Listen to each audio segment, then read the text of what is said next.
they can be so discouraged that they don't want to live any longer, and they want to take their life. Suicide is a thing that is increasing, and it's increasing among teenagers today. There are a lot of kids that are committing suicide.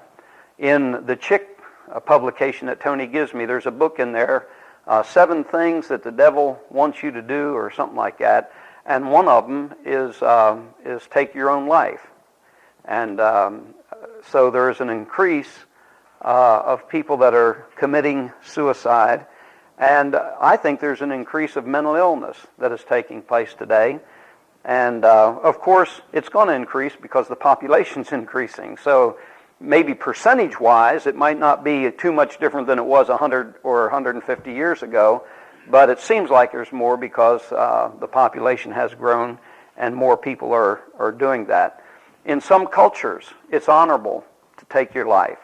Everyone's heard of Chinese and Japanese that commit, or Japanese, I guess it is, that commit harikari. In other words, to save face and to keep honor, it's better for them to take their life honorably than to disgrace themselves and their family. So that's a cultural thing with some people.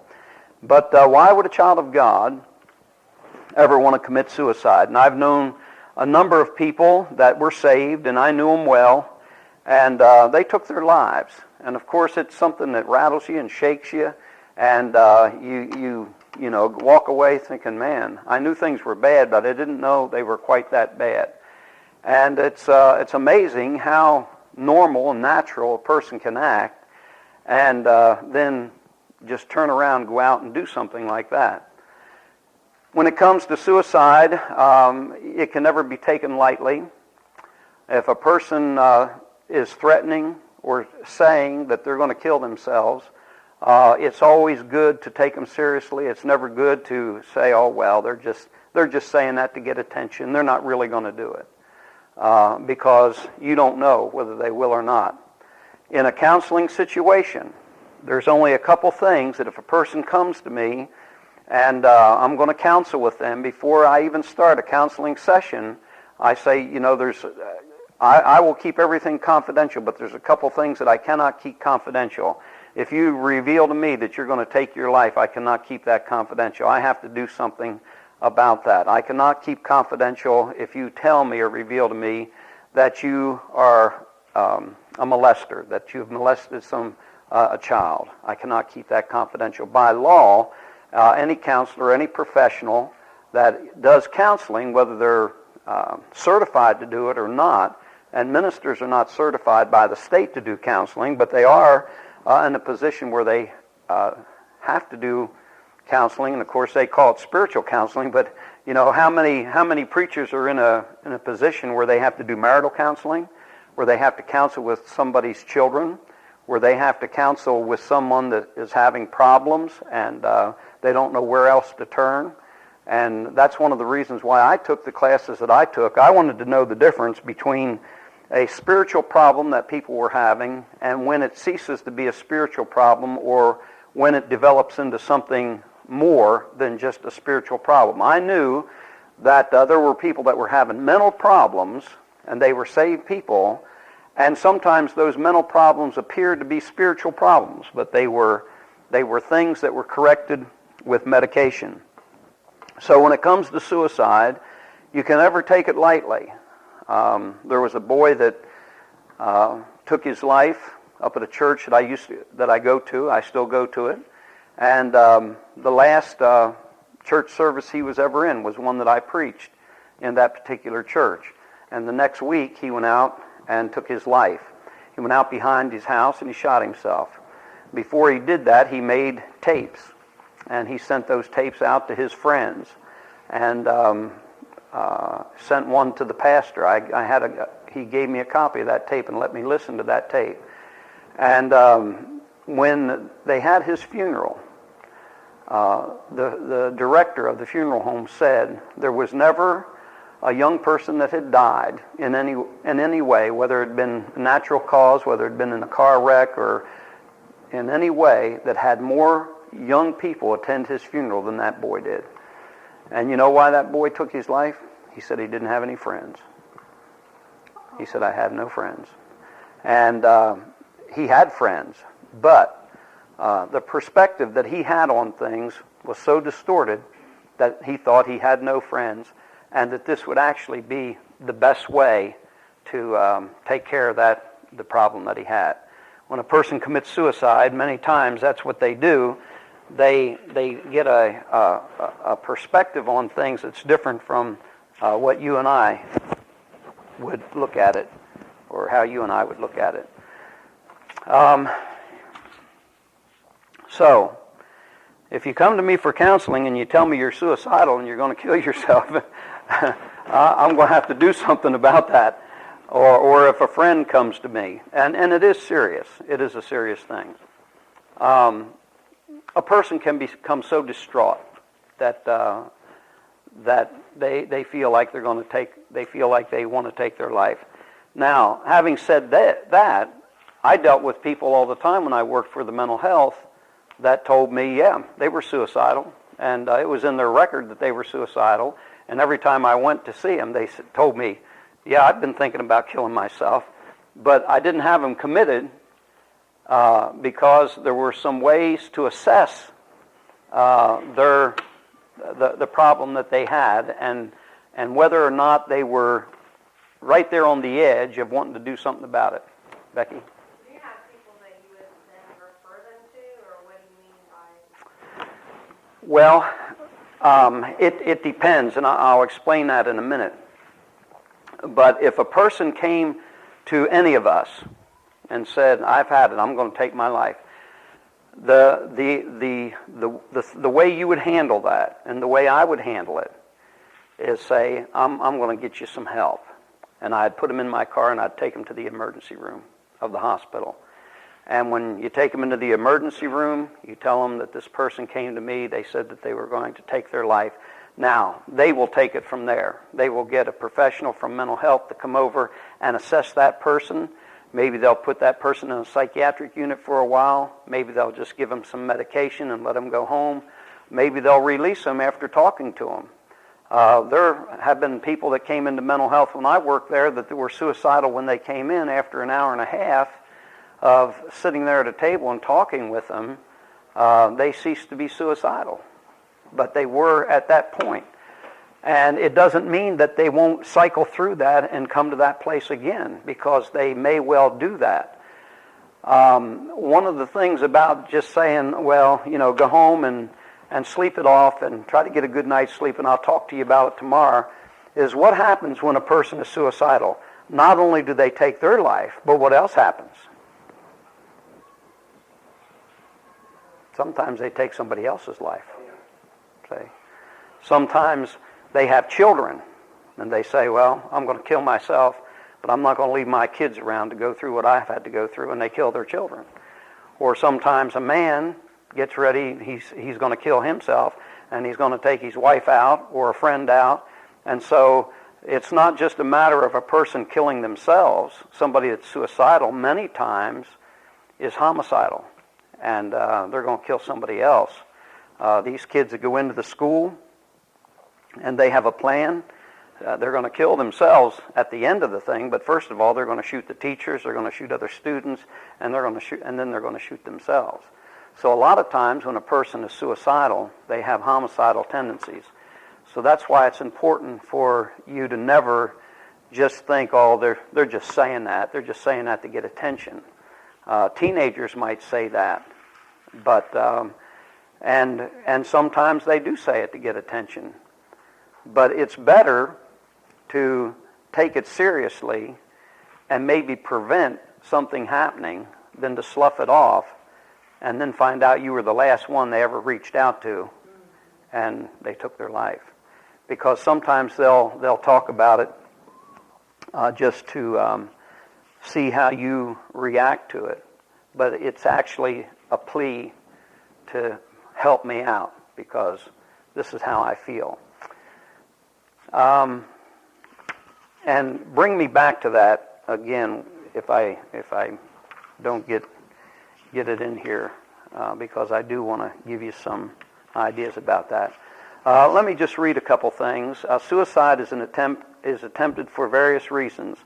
Some common reasons include being told to do dangerous things, or actual suicide as part of a hallucination or delusion, and or attempts to flee hallucinations and delusions. So sometimes when a person is having, let's say that person is schizophrenic, or they are a certain degree of bipolar, which some people that are bipolar have hallucinations with their bipolar disorder. Not everyone that's bipolar does, but certainly some of them do. And some of them, when they commit suicide, are doing that in an attempt to appease the hallucination or the delusion that they have, or to try to escape from it. I used to deal with a couple fellows that were very, very, they were schizophrenic and very delusional, and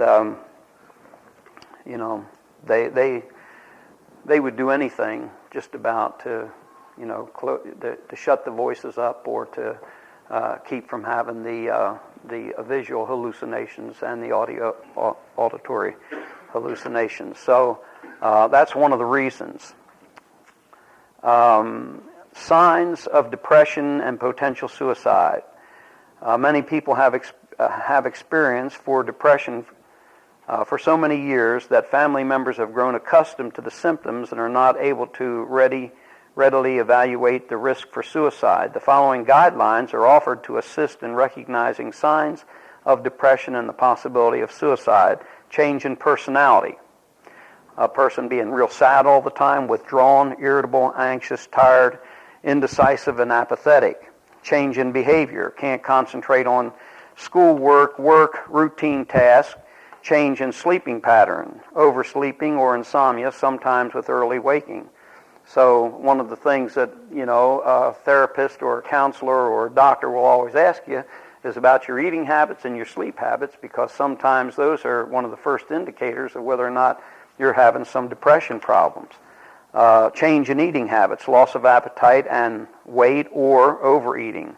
Loss of friends, loss of interest in friends, hobbies, activities previously enjoyed. Loss of interest in friends, hobbies, and activities. Oh, that's the same one. Worry about money, illness, either real or imaginary. There was a friend of mine that took his life. He was a saved man. He had been in a car accident. He had been an outdoors man all of his life. He loved to go out and hunt. And he was paralyzed. He could not get out of bed. He kept a pistol by his bed. And he laid that way for many, many years. And the day came when his children became teenagers, and they were going through the teen years, and they were having problems, and his wife had to work, and all these problems were closing in on him, and he couldn't handle them, and his wife was coming home, and she was crying out for help, and the kids were being rebellious, and he just couldn't handle it anymore, laying there, unable to do anything about the situation. He couldn't make any money. He couldn't discipline the children. He was just stuck in the bed. We used to go up, Brother Jim and I would go up there and pray with him and sing hymns with him and read the Bible to him and encourage him. But the day came when he took that .22 pistol out and said, I can't take it any longer. I've taken it long enough. And he ended his life. So worrying about things, either real or imaginary. Fear of losing control, going crazy, harming self or others. Feeling helpless, worthless, nobody cares. Everybody would be better off without me. Those are indicators right there. If you hear a person talking like that, when they say nobody cares, everybody would be better off without me, then they're struggling. They're having some real problems. Feelings of overwhelming guilt, shame, self-hatred. No hope for the future. It'll never get better. I'll always feel this way. And sometimes that's the way people that get sick mentally look at things. I'll always be this way. But they don't always have to be that way. There is things that can be done for them. Drug or alcohol abuse. And, people that play around with that stuff, they're playing around with something that... I have a picture at home, And it's a picture of a woman that started taking methadone, I guess it is. What is it? Yeah, I think it was methadone. Yeah. And that's what she was taking.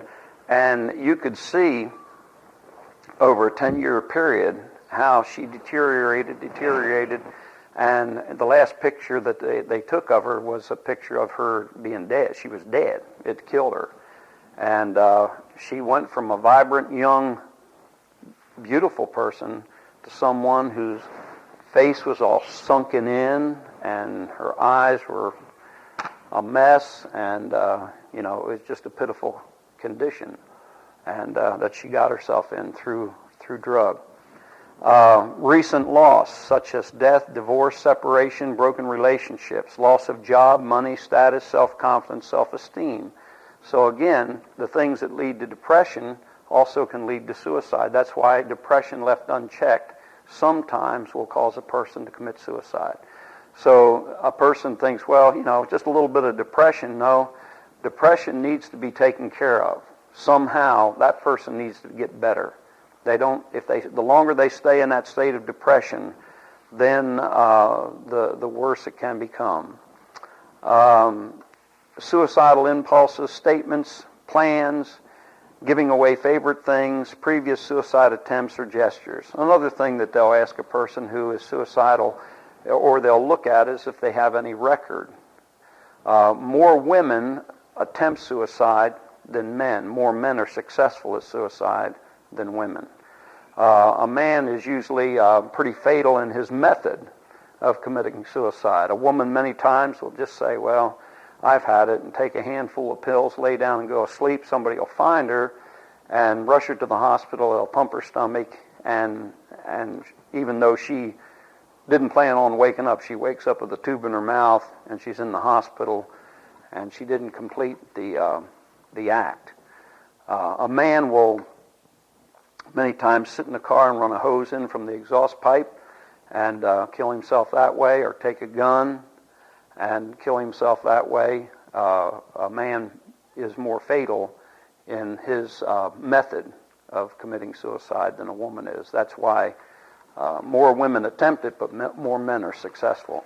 Excuse me. Now, along with what Becky asked, one of the ways that you can determine if a person is, and I hesitate to say this because I don't want to lay down, this is not Bible that I'm teaching here, okay? And so don't take it so dogmatically that you say, well, you taught that class on suicide and they weren't doing that, so I didn't think they were suicidal.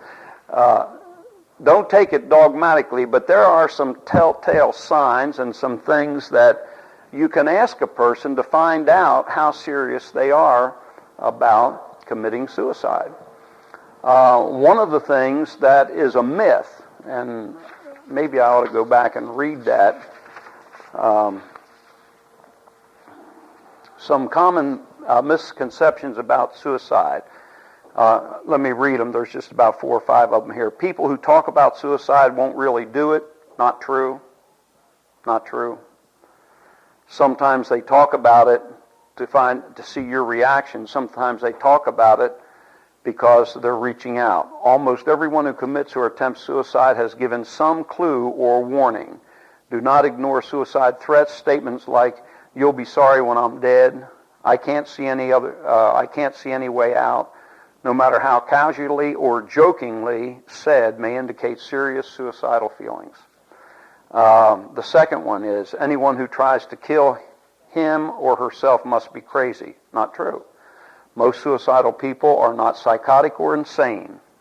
They must be upset, grief-stricken, depressed, or despairing, but extreme distress and emotional pain are not necessarily signs of mental illness. So a person doesn't have to be mentally ill to commit suicide, but they will be grief-stricken or depressed or despairing. They've lost hope. If a person is determined to kill him or herself, nothing is going to stop him or her. Not true. Even the most severely depressed person has mixed feelings about death, wavering until the very last moment between wanting to live and wanting to die. Most suicidal people do not want death. They want the pain to stop. The impulse to end it all, however overpowering, does not last forever. So that's why if you can talk to a person, stay with them, and a person that's suicidal that is committed, they give them, there's somebody there watching them every minute. They don't leave them alone. If a person's suicidal in prison, they give them paper clothing. They take their shoes, they take their belt, they take their shoestrings, anything that they could use, and they have to put on a paper uniform. And that's what they have to wear if they're on a suicide watch. And then some guard checks their cell every so many minutes.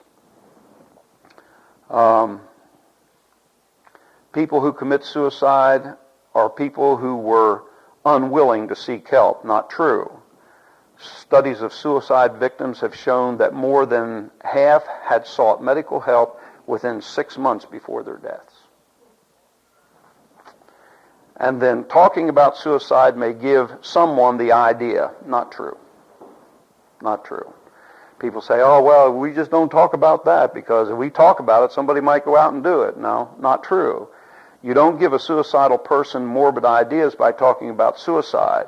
The opposite is true. Bringing up the subject of suicide and discussing it openly is one of the most helpful things you can do to someone that is suicidal. So when a person says that they feel like ending their life or ending it all and no one would miss me anyway, I feel like killing myself, I don't have any hope, I don't have anything to live for, I think about death all the time, I think about killing myself a couple times a day, then there's some things that you can ask them to find out at what stage they're at. They call one stage suicidal ideation, where it's an idea. An advanced stage is where they have a plan. So if somebody says that they're suicidal, you can ask them this. Well, if you're going to take your life, how are you going to do it? What are you going to do? And they might say, oh, well, I don't know. Maybe I'll try to find some pills. I really haven't thought about how I'm going to do it.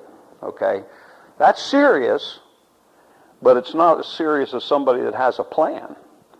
I talk to people that said, if I commit suicide, here's what I'm going to do. I'm going to get my .38. I'm going to go down into Kentucky at Grandma's farm. I'm going to go out behind the barn. I'm going to put the gun in my mouth and blow my brains out. Well, all I had to do is watch for any trip that he was going to take to Kentucky. I didn't have to. I mean, if he was going to Kentucky, man, I had reason to be worried because no matter what he told me, that's what he told me his plan was. That's the way he was going to do it. And so I didn't want to see that guy going to Kentucky for any reason, because he had a plan. So if a person has a plan worked out, then it's even more serious. Then you can ask a person this.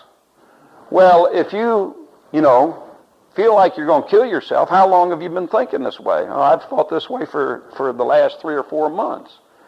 Well, why haven't you done it? And say, man, that's a cold statement to make. Why haven't you done it? No, what I'm trying to find out is what has restrained them so far. See? Because there's a reason. If they feel this way about it and they have a plan, then there's a reason why they haven't done it to this point. And that's the safety net. And it might be, well, I couldn't put my kids through it. It might be, well, it would devastate my parents. You find out, it might be their religious beliefs. Well, I'm afraid that if I do that, I'd wind up in hell. And whatever it is that they tell you is the reason why they haven't done it so far, that's what you continue to emphasize to them. to keep them from, pursuing this at a later date.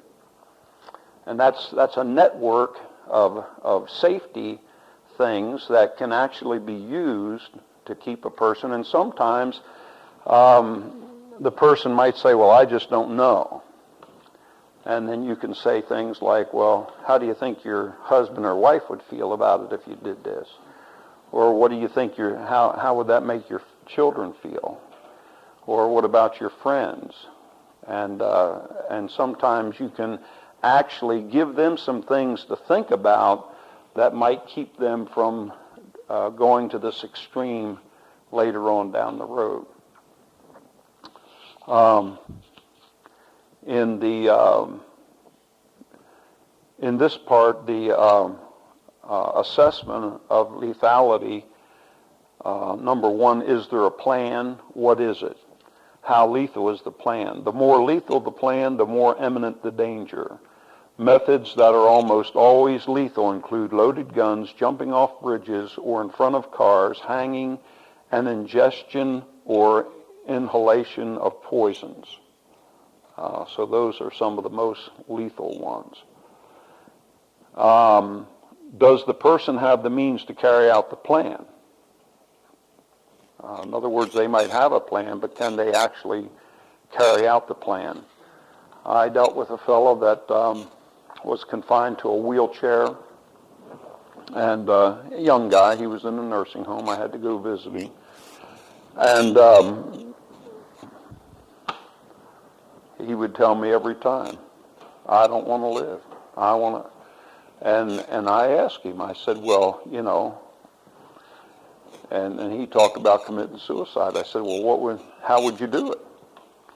And he would always have a plan, but the plan was never something that I knew he could carry out. Now, if he'd have told me pills, I might have been concerned about that. But if he told me he was going to go out and get in the car and steal a car and run it off the road or run it into another car and try to end it that way, well, I knew that was beyond his physical means to be able to do that. So even though he was thinking about it and had a plan, the plan that he had, he wasn't going to be able to fulfill. I had some real strong talks to that guy because I think he was pulling our chain a lot of the time to get whatever he wanted from us. And he knew that talking about suicide was one of the ways he could do it. And of course, we couldn't slough it off and just say, we had to take it serious, and I would take it serious. But then I was also able to talk to him about the Lord, and I was able to talk to him about things that he was able to do, even though he was confined to a wheelchair. The bottom line was this: he moved from a rest home into a home with a woman that took care of him there. He left that woman's place and went over into West Virginia with a relative and started working on cars, because he could sit there and there were certain things that he could do to an engine, and he loved to work on cars, and he could sit in his wheelchair and still go into the garage and work on different engine parts. And so eventually he came to the place where he now felt productive once again because he was able to do that. And I'm sure that the talk about suicide eventually left him, because now he had something to look forward to. The fourth thing on this assessment of lethality guidelines is the person psychotic. People who are psychotic are more likely to commit suicide without a specific plan. And psychotic meaning someone that has visual or auditory hallucinations. And they see things that we don't see. They hear things that we don't hear. And so if they're psychotic, then they might not have a plan, and they still may be more apt to commit suicide without a specific plan. What are the deterrents to completing the attempt? Like I've already stated previously, people who have religious or family deterrents are less likely than people who do not. So that's one of the things that you can talk to a person about if they ever came to you and say, started. Let's have a word of prayer. And Jim Rowe's with us tonight. He's a missionary to Cuba. And I'm going to have him say a few words before the preaching tonight. But I'm going to schedule him to come in and present his work to us in full. But he's just stopped in to visit with us tonight. He's been here before, but some of you might not have met him.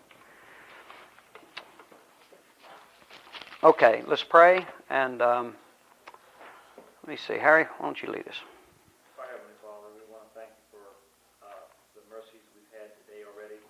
We want to thank you for the messages we've had today from the Word of God. We want to thank you for the wonderful singing and the wonderful joy and the Spirit of God that's been here to encourage us.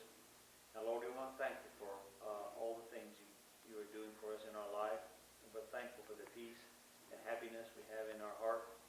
And Lord, we're not really overly concerned about the affairs of the world, because we know whom we have believed, and we know that you're going to take care of us, and we know that we don't have anything to be afraid of.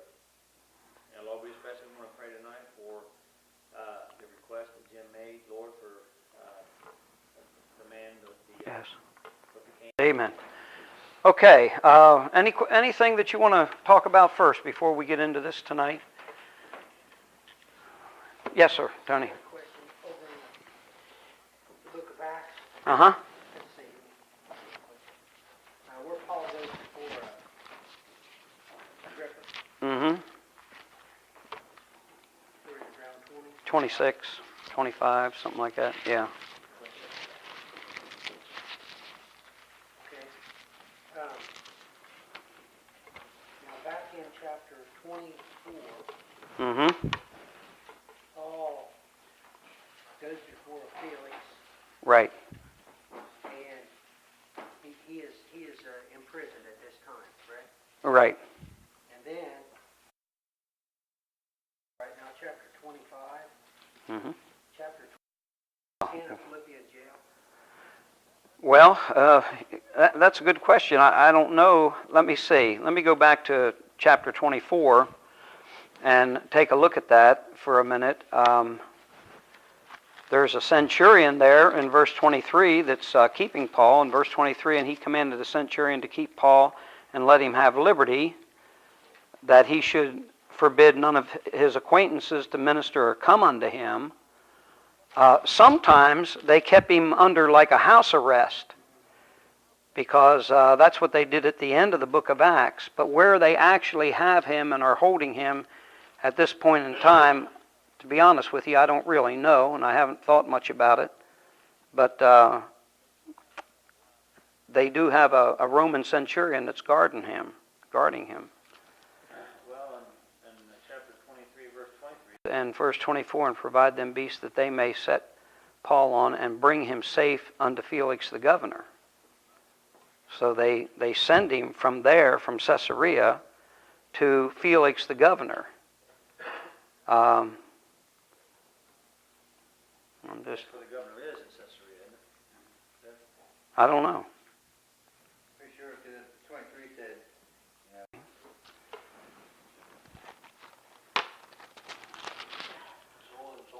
So, beg your pardon, I'm sorry. all the soldiers in 23, Uh-huh. 2, Uh-huh. 23, they were there to protect him, to save us. And they delivered the epistle to the governor and presented Paul also before him. So, Who, when they came to Caesarea and delivered the epistle to the governor, presented Paul also before him. So, okay. So he goes from Jerusalem under Roman guard to Caesarea, where the governor Felix is, and they hold him there in Caesarea. It says in verse 35 in Herod's chapter Paul. Herod's palace. Well, I don't know where Herod's palace was, but Herod was one of the big builders of things. And he did a lot of building over in Caesarea. As a matter of fact, there was a racetrack over there that he built, a horse racing track in Caesarea.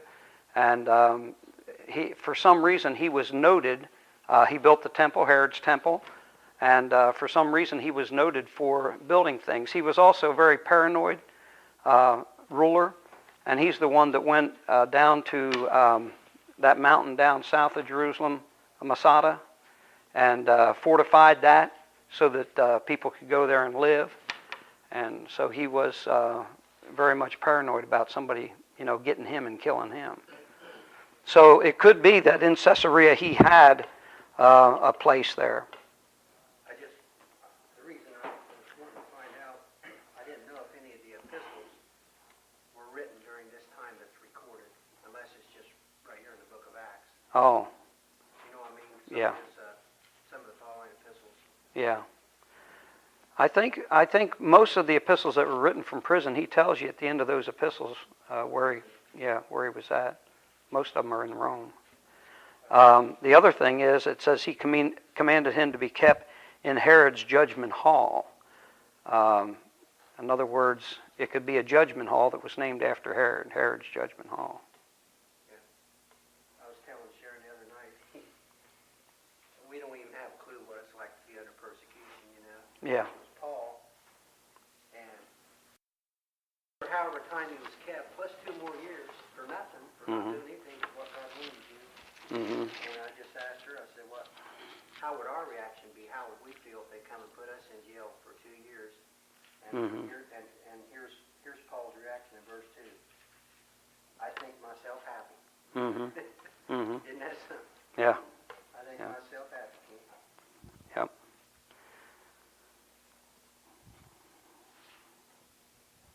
But I didn't know where he was. I didn't know what. Yeah.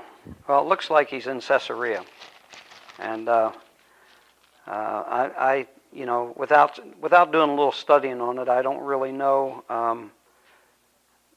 any more than what we've just looked at there. But from there, they take him, on his journey to Rome. So he's headed for Rome. He's going to be in prison. Okay. Anything else? Anything else? Larry has a candidate for the Antichrist. Why don't you read that? Not everybody was here when you read that.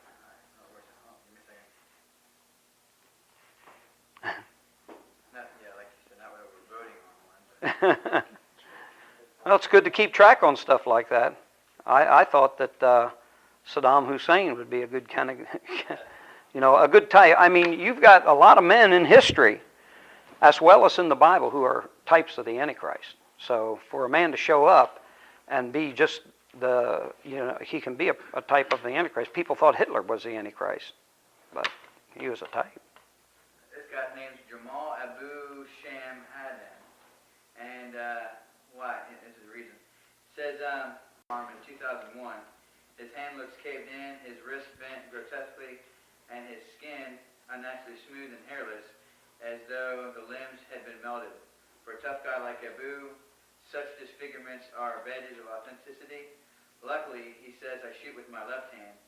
And in there, it just talks about, how he's gaining a lot of fame and people are looking up to him. But he's in the Gaza Strip trying to take over and trying to put law there. And, He's a Muslim? yeah, he's trying to basically take it over. And everything. Right now, he's not the ones that are attacking Israel. He's leaving Israel alone because he said they got what they wanted. They're out. He just wants to control the whole area. So. Mm-hmm. Yeah, they haven't got what they wanted, but they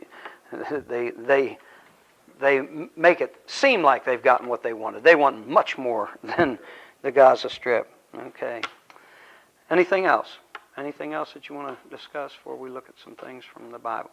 Now, last week we talked about suicide, and I said that we were going to stop this thing on depression. We went probably 4, 6, 7 weeks on it.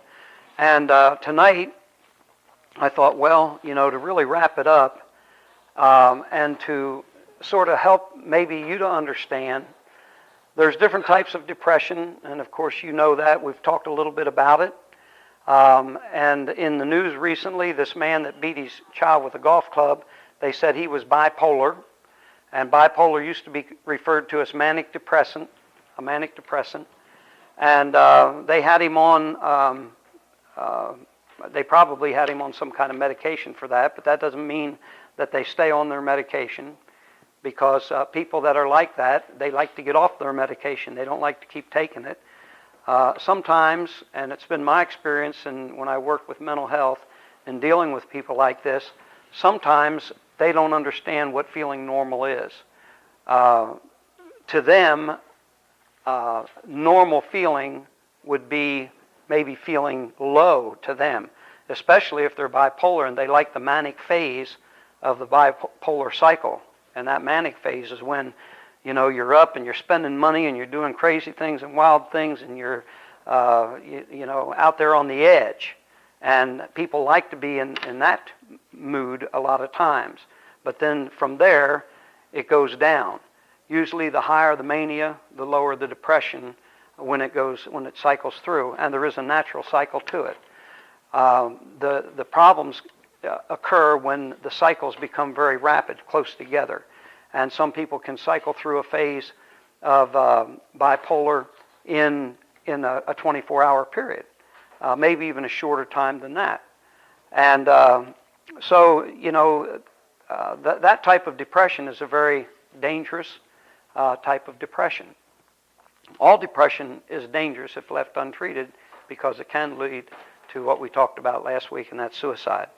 And I know that, you know, maybe if you ever all of a sudden found yourself in a depressed state, the last thing you'd want to do is to go see a psychiatrist. We believe, and I believe to some degree, that most psychiatrists are a bunch of nutcases themselves. And we certainly don't want anybody playing around with our minds if that's what they do. However, psychiatry is not like that. I've talked by the hours to psychiatrists, not because I was in there for patient therapy or anything, but because I was working with these men, and I had the opportunity to sit in their offices and pick their brain and find out some things about how they handle situations, how they handle people. And most psychiatrists are interested in the welfare of that patient or client that comes into them. But they are doctors that are going to recommend medication. They're not going to try to rehabilitate that person. They're not going to try to use any natural means. They're not going to try to use any kind of talk therapy to help them through. They're just going to give them medication. Now, a psychiatrist is a doctor, a medical doctor, who has studied how these psychotropic drugs and antidepressants and things like that work on the brain. And so they can talk to an individual, find out what kind of depression they're dealing with, and then there's certain recommendations that they make. A lot of times these recommendations are based on how well other patients that they've had have responded to it. And so each doctor has their set of drugs that they like to recommend because they've felt like they've had good results with that. A psychiatrist, if he's honest with you, he'll tell you that a lot of the times we're shooting in the dark.